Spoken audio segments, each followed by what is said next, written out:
어떤 남자가 자기 인생이 너무 힘들다고 하나님 앞에 하소연을 했습니다. 하나님은 그의 뜨거운 기도를 들으시고 그에게 이렇게 말씀을 했습니다. 내 소원이 있다면 3가지만 말해보라. 내가 들어주겠노라. 그러자 그 사람은 망설임 없이 첫 번째 소원을 말했습니다. 지금 이 마누라 데려가 주시고 새장가 들게 하소서.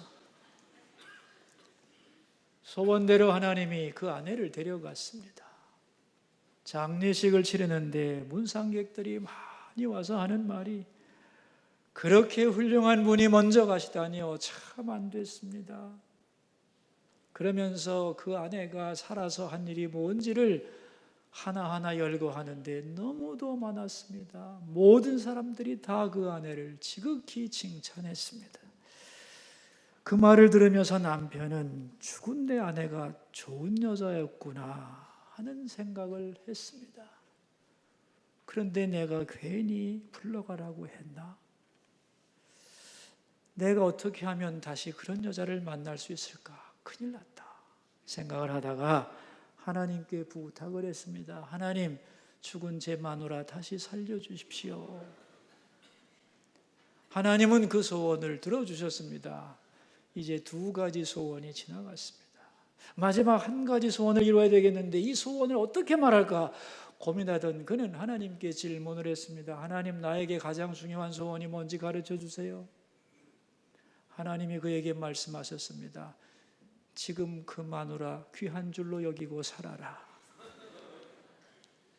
그 사람은 그 말씀에 순종해서 남은 인생을 행복하게 살았다고 합니다. 유대인의 유머집에 나오는 말입니다. 많은 사람들은 생각을 하죠. 우리 가정의 불행은 누구 때문이냐? 너 때문이라고 말하지만 아닙니다, 여러분. 나 때문이기도 한 거죠. 탈무드에 이런 말이 있습니다. 아내들아, 남편을 왕으로 대접하라. 그러면 네가 왕비가 될 것이다. 남편을 종으로 부리려고 해라. 그럼 그는 너에게 폭군이 될 것이다. 여러분, 우리는 지난 시간에 죄를 멀리하는 것이 지혜입니다, 그런 말씀을 생각했습니다. 죄는 음녀와 같아서 겉모습은 꿀처럼 달고 기름처럼 미끄럽다는 거예요. 그래서 그 매력을 거부하기가 매우 어렵다 그랬습니다.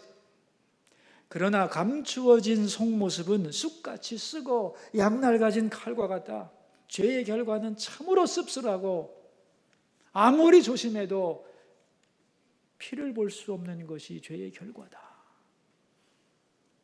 어떻게 해야 죄에 빠지지 않을 수 있느냐 하면, 첫째는 하나님의 말씀을 들어야 한다는 거예요.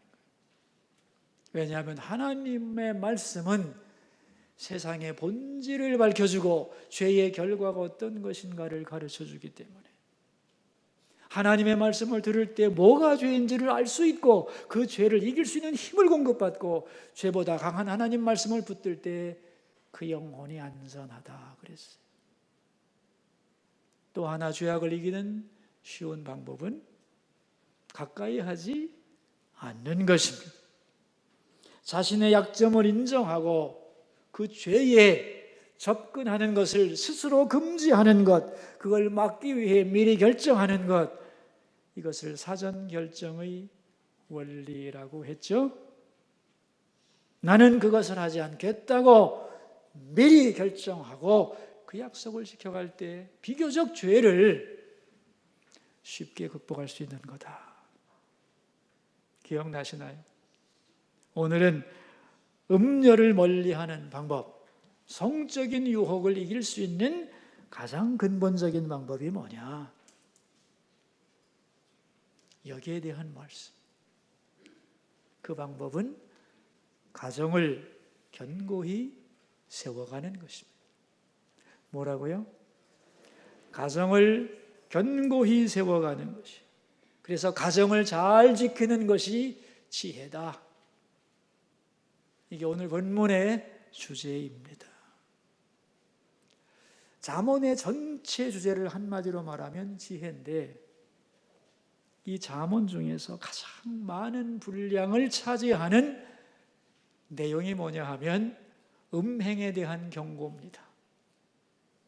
이상하죠? 잠언이 31장 915절로 이루어져 있는데 음행에 대한 경고가 80절입니다. 거의 10분의 1이 음행에 대한 경고입니다. 왜 이렇게 성적인 일탈에 대하여 잠언은 많이 말씀하느냐 하면은 음행의 문제가 지혜로운 삶을 사는데 엄청난 방해가 되기 때문이지. 우리가 하나님 앞에서 바로 살지 못하고 가정이 불행해지는 많은 이유가 음행 때문에. 그래서 그 음행을 경고하는 말씀이 잠언 속에 이렇게 많은 겁니다. 여러분, 갈수록 세상은 음란해지고 그거로 인한 상처와 그리고 고통은 심각해질 것입니다. 세계적인 성 전문가 로저 스크루톤이라는 분은 이런 말을 했습니다. 인류를 위한 가장 큰 축복인 성은 가장 큰 비극의 원인이 되었다. 사랑이 빠진 성은 강력한 파괴력으로 인류를 위협하고 있다. 성을 어떻게 사용하느냐에 따라서 엄청난 축복이 되기도 하고 엄청난 불행이 되기도 한다는 거죠. 마귀가 세상 사람들을 가장 살맛나게 만드는 것 같이 하면서 가장 비참하게 만드는 방법이 음행과 불륜, 간음이라는 것입니다. 오늘날 이 세계의 가장 큰 문제가 뭐냐? 나름대로 말할 수 있죠. 정치 문제다, 경제 문제다, 아니다, 어린이 다음 세대의 문제다. 여러 가지 이 세대에 풀어가야 될 문제가 있지만 그보다 더 큰 문제가 있습니다. 세계적인 철학가, 심리학자, 그리고 신학자, 사회학자, 정치학자들이 내린 결론이 뭐냐? 이 시대의 가장 큰 문제는 가정 문제라는 거예요. 인간의 행복과 불행이 가정에서 시작되는 것이기 때문에 견고한 가정을 세우는 것이 얼마나 인간의 삶을 치료하는 강력한 치료제인지 모른다, 그런 뜻입니다. 이렇게 중요한 가정을 지키기 위해서 어떻게 해야 하느냐는 거죠. 20세기에 가장 유명한 연설이 두 개가 있는데요. 하나는 영국의 처칠 수상이 한 연설이에요. 2차 대전 때 독일과 전쟁을 하면서 영국 사람들이 두려움에 빠집니다. 이러다가 우리나라가 망하는 거 아닌가? 그때 처칠이 유명한 연설을 해요. 우리는 독일과 싸울 것입니다. 바다에서 싸울 것입니다. 하늘에서 힘을 다해 싸울 것입니다. 어떤 값을 치르더라도 국토를 지켜낼 것입니다. 비행장에서 싸울 것입니다. 들판에서 싸울 것입니다. 거리에서 싸울 것입니다. 산에서 싸울 것입니다. 우리는 절대로 굴복하지 않을 것입니다. 두려움에 빠진 국민들에게 절대로 굴복하지 않고 끝까지 싸우겠다고 하는 지도자의 연설은 용기를 주고 싸움에 대한 의지를 불태웠던 거예요. 그래서 그 결과 영국은 일어나서 전쟁을 승리로 이끌게 됩니다. 또 하나의 유명한 연설은 마틴 루터 킹 목사님의 흑인 인권을 위한 운동인 연설인데 여러분도 아실 거예요. I have a dream. 나에게는 꿈이 있습니다라는 연설입니다. 빌 하이벨스 목사님이라고 하는 분은 이 시대의 가장 큰 문제인 가정을 지키기 위해서는 두 사람의 연설을 가정에다 대입해야 된다. 그렇게 말했습니다. 우리는 가정을 지키기 위해 끝까지 싸울 것입니다. 어디서나 싸울 것입니다. 그리고 우리에게는 꿈이 있습니다. 행복한 가정을 만들겠다는. 그리고 이 사람과 죽음이 우리를 갈라놓을 때까지 사랑하며 살겠다는 꿈.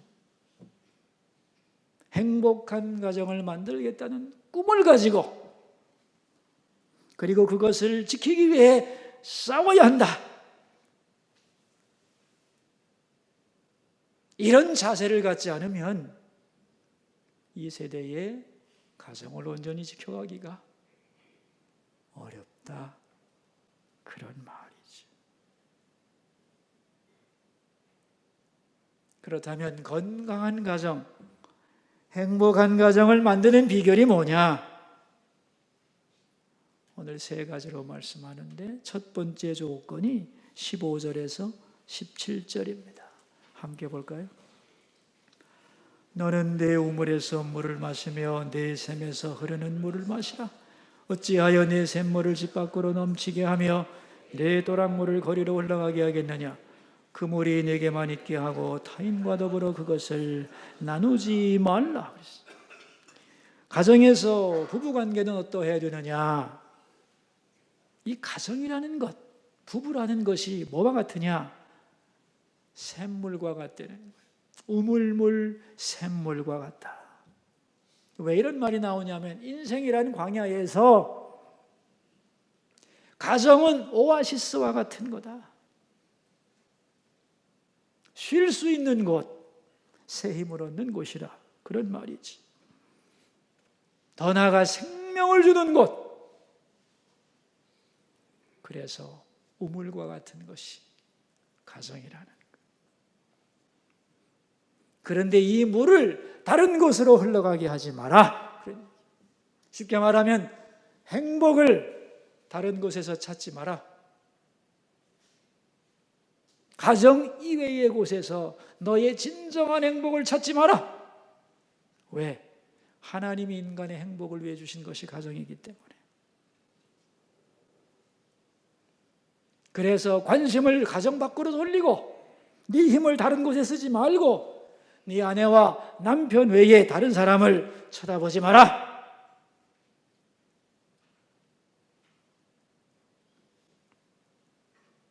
오직 이 가정 안에 행복이 있음을 기억하라는 것. 그런 자세를 가질 때 가정을 견고하게 지킬 수 있다. 아멘입니까? 두 번째는 18절과 19절인데 같이 읽습니다. 내 샘으로 복되게 하라. 내가 젊어서 취한 아내를 즐거워하라. 그는 사랑스러운 암사슴 같고 아름다운 암노루 같으니 너는 그의 품을 항상 족하게 여기며 그의 사랑을 항상 연모하라. 두 번째는 좀 더 적극적인 것인데 내 샘으로 복되게 하라. 그런 말이에요. 이게 무슨 말이냐면 네 가정이 너의 복이야. 분복이라고 그런 얘기입니다. 여기가 나의 복입니다. 당신이 나의 복입니다. 그러라는 거. 그리고 더 나아가서 복되게 하라 그랬어요. 복이 되도록 만들어가라는 거예요. 다시 말하면 가정의 행복은 저절로 이루어지는 게 아니라는 거예요. 저절로 두면 불행해지게 돼 있어요. 복된 가정이 되도록 수고와 노력을 아끼지 말아야 한다는 거예요. 내가 그렇게 내 가정이 복되도록 만들어가도록 애를 써야 한다. 그 중에 좋은 방법이 뭐냐? 젊어서 얻은 아내를 즐거워하라 그랬어요. 배우자를 즐거워하라는 거예요. 19절 그는 사랑스러운 암사슴 같고 아름다운 암노루 같으니 너는 그의 품을 항상 족하게 여기며 그의 사랑을 항상 연모하라. 그의 품을 족하게 여기며 satisfy, 만족하게 생각하라. 배우자를 그리고 연모하라. 그 사랑을 갈망하라. 왜 하필이면 이 사람일까? 그 많은 여자 중에 왜 내 아내, 그 많은 남자 중에 왜 내 남편일까? 하나님이 보실 때 나에게 가장 잘 맞는다고 생각하신 거예요. 나를 가장 행복하게 할 사람이 이 사람이라고 하나님이 판단하셨기 때문에 그 사람을 준 거예요. 그렇게 되도록 개발하는 것은 바로 내 책임이라는 겁니다. 그러므로 다른 사람, 좋아 보이는 사람 쳐다보지 말고 내게 주신 배우자를 만족히 여겨라. 그리고 사랑받으려고 해라. 그런 말이에요. 아내는 남편을 즐거워하고 남편은 아내를 즐거워해라. 그런 얘기예요. 그럴 때 가정이 견고해지는 거다. 20절을 읽어볼까요? 내 아들아 어찌하여 음녀를 연모하겠으며 어찌하여 이방계의 집에 가슴을 안겠느냐. 그런데 말이죠, 내 아내를 즐거워하고 그 품을 연모하는 건 좋은데 그렇지 못할 때가 있잖아요. 그렇게 안 될 때가 있잖아요. 보기도 싫을 때가 있잖아요. 손대고도 싶지 않을 때가 있잖아요. 그죠? 그럴 때 어떡하죠? 아무리 두 사람의 거리가 멀고 서로가 서로를 실망시키는 환경에 있을지라도 20절 간음은 해결책이 아니라는 거예요. 여러 가지 갈등이 있고 문제가 있지만 그래도 마지막까지 하지 않아야 될 게 있다. 선을 넘어서는 안 된다. 음행하지 말라. 다른 여인을 품에 안는 짓을 하지 마라. 왜? 그건 마지막으로 관계의 금을 깨는 거기 때문에. 그 선을 지켜야 된다. 그러면서 중요한 말씀을 합니다. 우리들의 가정을 회복시키고 부부의 사랑을 근본적으로 치료하는 길이 어디 있느냐? 21절입니다. 읽습니다. 대저 사람의 길은 여호와의 눈앞에 있나니 그가 그 사람의 모든 길을 평탄하게 하시느니라 그랬습니다. 하나님 앞에서 생각하라는 거예요. 이 가정과 부부 문제를 하나님 앞에서 뭘 생각해야 되냐면 이걸 생각해야 되는 거예요. 여러분, 사랑에도 단계가 있거든요. 사랑의 첫 단계가 뭐냐 하면은 사랑은 받는 것이다. 자기중심적 받는 사랑만이 사랑이라고 생각하는 어린아이 단계가 있는 거예요. 여러분, 어린아이가 부모님의 사랑받을 때 당연한 것으로 생각하고 지는 줄 생각을 요만큼도 안 합니다. 왜? 사랑은 받는 거니까. 그리고 나는 당연히 받을 자격이 있다고 착각을 하는 거죠. 그게 어린아이 사랑이고 자기중심적인 사랑인 거예요. 근데 이 사랑이 발전을 하게 되면 어떻게 되느냐 하면 give and take로 변하게 돼 있어요. 내가 이제 사랑을 주는데 준 사랑에 대하여 보답을 받아야 된다고 생각하는 거예요. 준 것보다 더 받으면 기분 좋고 줬는데 못 받으면 분노하는 거죠. 서운한 거예요. 요구가 많아지고 보답을 갈망하는 사랑, 이게 give and take의 사랑으로 발전해요. 그런데 말이죠, 여기서 사랑이 더 성숙해지면 마지막으로 사랑은 주는 것이 사랑이라는 것을 깨닫습니다. 사랑은 주는 것이고 이것이 능력이고 이것이 행복이라고 하는 것을 깨닫게 된다는 거예요. 우리가 사랑을 함에 있어서 하나님을 생각하는 이유는 뭐냐 하면은 사랑의 근원이 어디에서 왔느냐는 거예요. 내가 먼저 누군가를 사랑했는가? 즉 인간은 사랑의 기원인가 뿌리인가 시초인가에 대하여 성경은 NO! 아니라고 그럽니다. 사랑의 시작, 사랑의 뿌리, 사랑의 근원은 하나님이에요. 아멘이죠? 요한일서 4장 8절 하나님은 사랑이시다 그랬어요. 그러니까 우리 인간은 내가 먼저 누구에게 사랑을 베풀 수 있는 존재가 아니라는 겁니다. 먼저는 하나님으로부터 사랑을 받은 거예요. 많은 사랑을. 우리가 연약할 때, 죄인 되었을 때에 십자가의 사랑을 받은 거예요. 그래서 인간은 근본적으로 사랑을 주는 자가 아니라 사랑을 받은 자고 사랑의 빚진 자이다. 그런 얘기죠.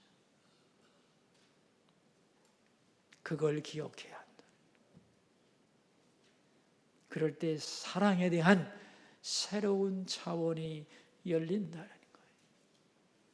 신학자 karl 바르트는 이런 말을 했습니다. 하나님의 사랑은 대상을 찾아 헤매지 않고 그 대상을 창조하신다. 하나님은 사랑의 대상을 찾아 헤매지 않는다. 사랑의 대상을 창조한다. 이게 무슨 말이겠어요, 여러분? 자격이 있으면 사랑하고 자격 없다고 사랑 안 하고 이런 분이 아니라는 거예요. 사랑하심으로써 사랑받는 자를 자격 있게 만들어 버린다는 거예요. 우리도 네가 자격 있으면 나는 너를 사랑할 거야. 너는 자격 없으니까 사랑하지 않겠다. 그러지 말고 사랑할 사람을 사랑해버려. 그러면 그 사람이 사랑받을 자격이 있는 사람이 된다. 그런 말이야. 왜? 우리가 받은 사랑이 그러함으로. 내가 먼저 사랑 줬는데 못 받았다고 화를 내고 분노하고 이러면 다 사랑에 실패할 수밖에 없다. 먼저 내가 말할 수 없는 사랑을 받은 사람이에요. 그러므로 사랑의 빚진 자로서 나도 받은 큰 사랑 중에 작은 일부를 줄 뿐이다. 이걸 인정해야 된다. 그럴 때 사랑할 수 있고, 그래서 21절 끝에 그 사랑이 평탄하게 된다. 사랑의 사람으로 변해갈 수 있는 거다. 그런 얘기. 그런데 이 말씀을 기억하고 받아들이지 않고 계속적으로 자기중심적인 사랑을 고집하고 give and take 때문에 몸부림을 친다면 22절 읽습니다. 악인은 자기 악에 걸리며 그 죄의 줄에 매이나니. 실망해서 다 무너진다. 나는 손해보기 싫거든. 왜 너는 받기만 하고 나한테 안 주냐? 이 마음을 가지고 있는 한 걸려 넘어질 거다. 사랑에 대하여. 그러므로 진정으로 사랑하기 위해서는 하나님의 말씀으로 돌아가야 합니다. 23절을 읽어볼까요? 그는 훈계를 받지 아니함으로 말미암아 죽겠고 심히 미련함으로 말미암아 혼미하게 되느니라. 하나님의 말씀의 교훈을 받지를 않으면 네 사랑은 죽어버린다는 거예요. 그리고 미련하게 되고 내 영혼은 혼미하게 되는 것이다. 여러분, 세상은 말입니다. 사랑의 상처로 인하여 낙심하고 절망하고 배신하고 통곡하고 있습니다. 그죠? 왜냐하면 사랑의 근원을 모르기 때문에. 이러한 세대 속에서 우리가 사랑하며 살 수 있는 방법은 사랑이신 하나님의 말씀을 들어야 하는 거다. 그리고 내가 사랑받은 자임을 기억하는 것이다. 그리고 많은 사랑받은 자로서 나도 사랑을 베풀며 살아야 한다는 것을 깨닫는 거다. 그렇게 할 때 세상은 사랑으로 충만하다. 그것을 알게 된다는 거예요. 그래서 우리의 사랑이 평탄하겠다는 거예요. 여러분, 오늘 설교 제목을 한번 읽어볼까요? 내 아내 남편을 즐거워하라. 여러분, 이게 하나님의 명령입니다. 여기에 대하여 여러분은 이제 대답을 해야 합니다. 먼저 우리 남자 여러분, 내 아내를 즐거워하라에 대하여 여러분은 응답하시기를 바랍니다. 자, 응답합시다.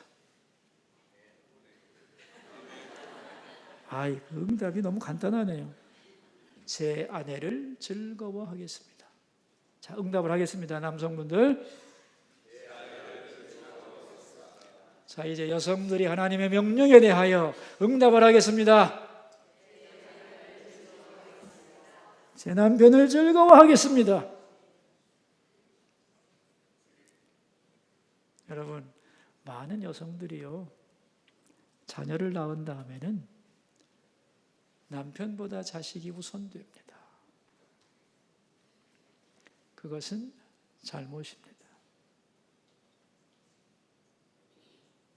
많은 남자들이 자기의 하는 일이 가장 우선이 됩니다. 이것도 잘못입니다. 가정에서는 남편에게는 아내가, 아내에게는 남편이 최고의 우선순위가 되는 겁니다. 아멘 하세요. 내가 성경 얘기하지 제 얘기하는 게 아닙니다. 이렇게 하지 않으면 반드시 배우자가 비참해지거나 소외감을 느끼게 돼 있어요. 여러분, 살다 보면 이런 생각하시죠? 인생 너무 허무해. 너무 짧고 허무해. 그런 생각 하시나요? 안 하시나요? 예? 어떻게 안 하는 것처럼 그러죠? 저는 많이 합니다. 여러분, 성경에서 인생을 가장 허무하다고 강조한 사람이 누군지 아세요? 솔로몬이죠. 솔로몬이 인생이 너무 짧고 허무하다고 뼈저리게 느끼고 나서 고민하다가 그 허무한 인생을 극복하는 가장 쉬운 방법 하나를 말해줍니다. 그게 전도서 9장 9절인데 외우기도 쉽죠? 찾아보겠습니다. 어디를 찾아봐요? 전도서 9장 9절입니다. 찾습니다.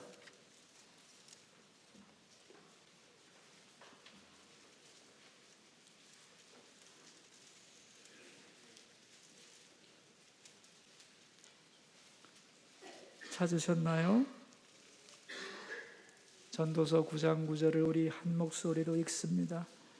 네 헛된 평생의 모든 날 곧 하나님이 해 아래서 내게 주신 모든 헛된 날에 그것이 내가 평생의 해 아래서 수고하고 얻은 내 몫이라 그랬어. 인생의 허물을 이기는 가장 간단한 방법이 있다.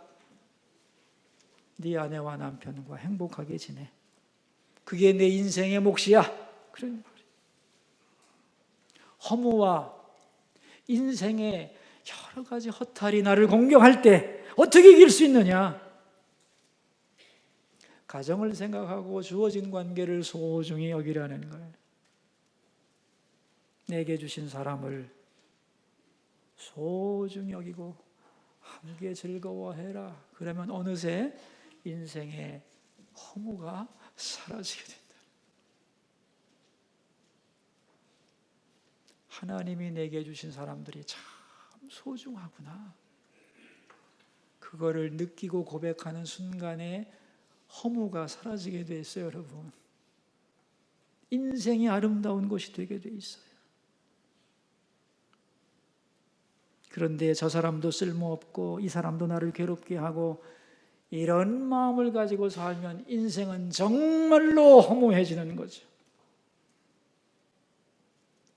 그래서 자기에게 주어진 사람들을 귀히 여기는 것이 지혜입니다. 그럴 때 허무를 이길 수 있다고 솔로몬은 얘기를 했습니다. 아이고 뭐 이 나이에 무슨 내가 사랑도 다 식었고 관심도 없다고 그렇게 말씀하실지 모르는데 꺼진 불도 다시 보자라는 말이 있습니다. 부부는 서로를 다 알 수 없습니다. 아무리 오랫동안 살았다 할지라도 내 기준에 따라서 상대방을 가두면 안 됩니다. 왜냐하면 내가 모르는 것이 또 남아있기 때문에. 상대방의 장점을 호명하면 오늘도 또 새롭게 나오게 돼 있는 거예요. 그래서 다시 시작할 수 있고 다시 사랑할 수 있고 다시 행복할 수 있다. 그런 말입니다.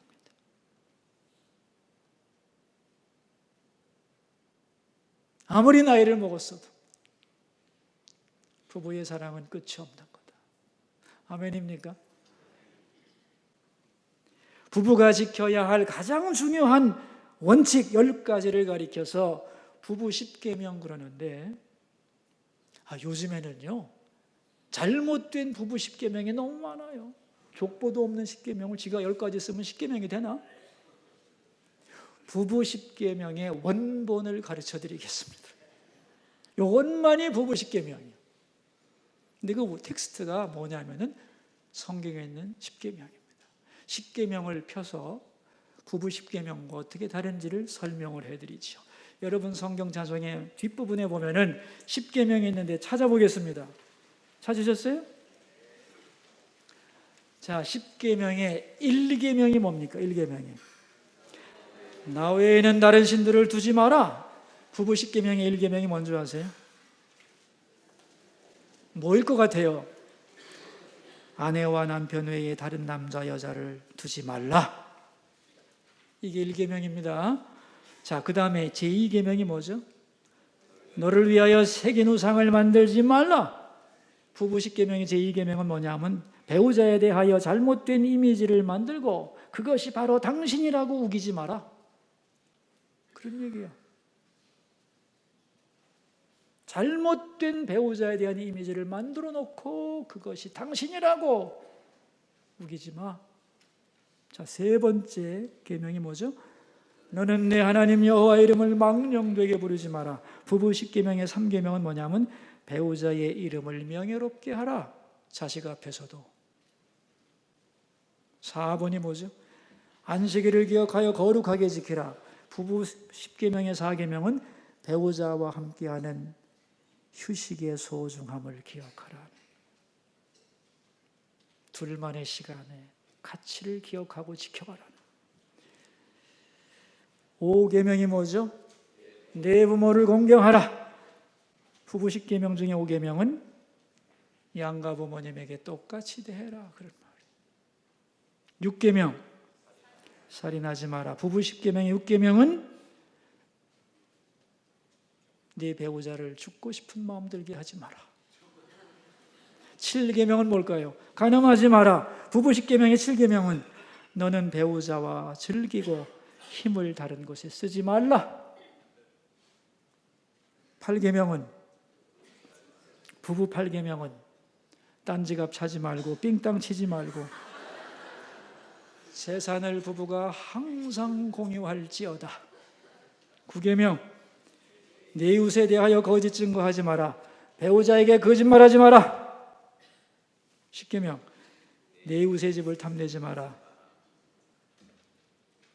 배우자 외에 다른 남자 여자 탐내지 마라. 이게 부부 10계명의 원본입니다. 여러분 기억할 수 있겠죠? 동방정교에서는 순교의 종류가 3가지라고 가르쳐요. 첫 번째 순교는 붉은 순교, 피 흘리는 순교. 예수 그리스도를 위하여 폭력을 당하고 죽임을 당하여 피 흘리는 게 붉은 순교. 두 번째가 초록 순교. 금욕의 길을 걸어가면서 한평생 욕망을 부정하고 주님을 위해 거룩하게 살아가는 것이 초록 순교. 마지막으로 하얀 순교는 결혼 생활을 하면서 하나님의 뜻을 이루어가는 것. 그러니까 재밌는 거죠. 결혼 생활도 일종의 순교라는 걸. 여성들이 웨딩드레스 입고 면류관 쓰죠. 왜 쓰는 줄 아세요, 여러분? 이건 기쁨의 면류관인 동시에 희생의 면류관이에요. 고난 없이 기쁨 없다는 뜻이에요.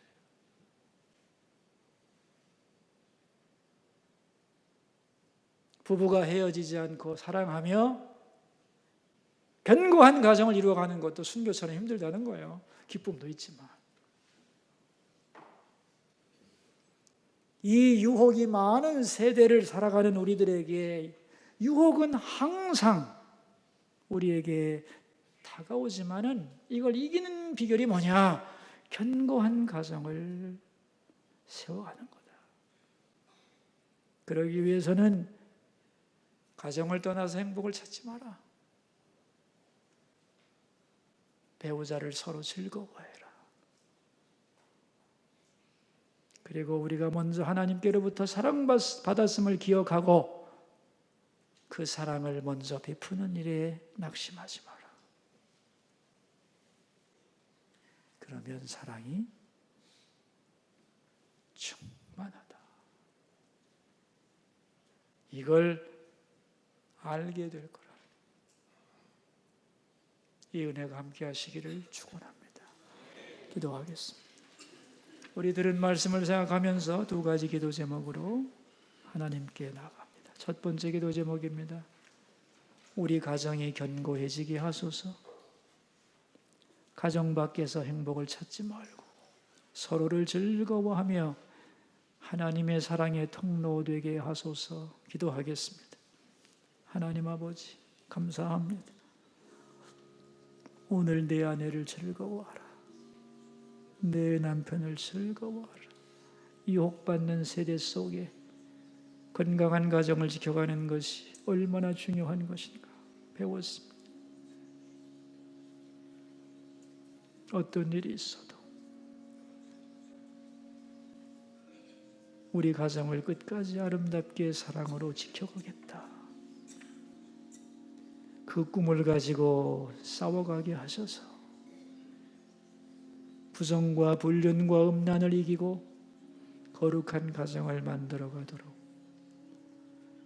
하나님의 사랑을 힘입은 충만한 가정이 되도록 복내려 주시옵소서. 두 번째 기도 제목입니다. 미국과 북한의 회담을 위해서 기도하고 총선을 위해서 우리 함께 기도합시다. 살아계신 하나님, 이번 주에 이 나라에 두 가지 중요한 일이 있습니다. 미국과 북한이 회담을 하는데 어떻게 되는 것이 이 나라에 유익한지 아무도 모릅니다.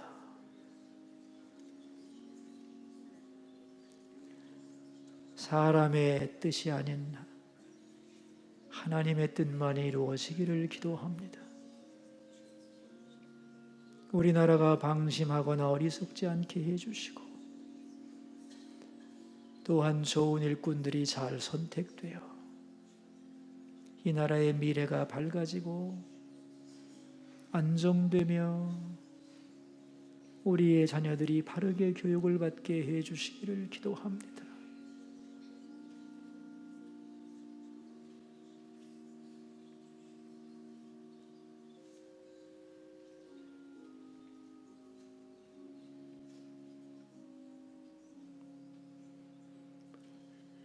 우리에게 가정을 선물로 주신 하나님, 가정을 통하여 유혹을 이기고 행복하라고 하신 주님,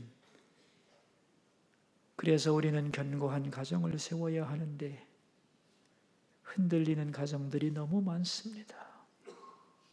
죄와 게으름과 교만 때문에 흔들리는 가정들을 불쌍히 여기시고 다시 세워 주옵소서. 부부 사이에 아무도 끼어들지 못하게 막아주시고 다시 이제 우리의 남은 인생길을 믿음과 소망과 사랑을 가지고 걸어가게 하여 주옵소서. 미혼의 자녀들에게, 홀로 된 분들에게 복된 가정을 주시고 또한 그들의 몸과 마음과 영혼을 정결히 지켜가게 하여 주옵소서. 존귀하신 예수님 이름으로 기도하옵나이다.